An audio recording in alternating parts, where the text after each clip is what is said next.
Nouveau départ pour le réseau Fil Bleu. Avant, c'était ça, et dès le 31 août, ce sera ça.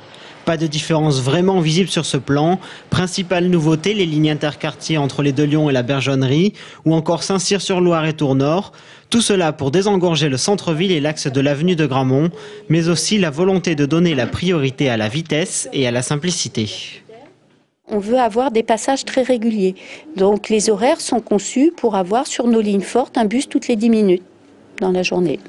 Donc ça, c'est pas toutes les 12 minutes, ou c'est pas une fois 10, une fois 12, une fois 14. C'est toutes les 10 minutes. Donc on se rappelle d'un horaire, après on sait que toutes les 10 minutes, on a un bus.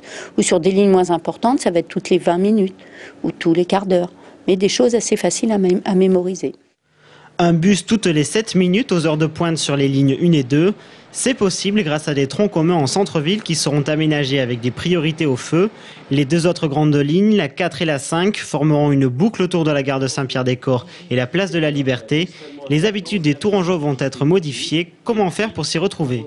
À partir de la mi-août, chacun va recevoir dans sa boîte aux lettres le plan, les horaires du nouveau réseau comme tous les ans, mais on sera une semaine plus tôt. Et puis dès maintenant, il y a possibilité de s'informer, d'avoir toutes les informations à l'agence de Fil Bleu, qui est rue Michelet. Donc la possibilité à la fois d'avoir des plans, mais aussi de questionner les hôtesses pour savoir finalement quelles lignes les gens devront prendre demain. Le prix du ticket et de la carte Liberté ne changeront pas, mais les autres abonnements vont légèrement augmenter. Car les travaux commencent et tout devrait être prêt dès la rentrée prochaine, notamment pour aménager une voie de bus sur le pont Mirabeau. Le chantier le plus important se trouve sur la ligne qui reliera le lycée Grandmont, l'hôpital Trousseau à travers les bois, ce qui fait déjà bondir certains amoureux de la nature.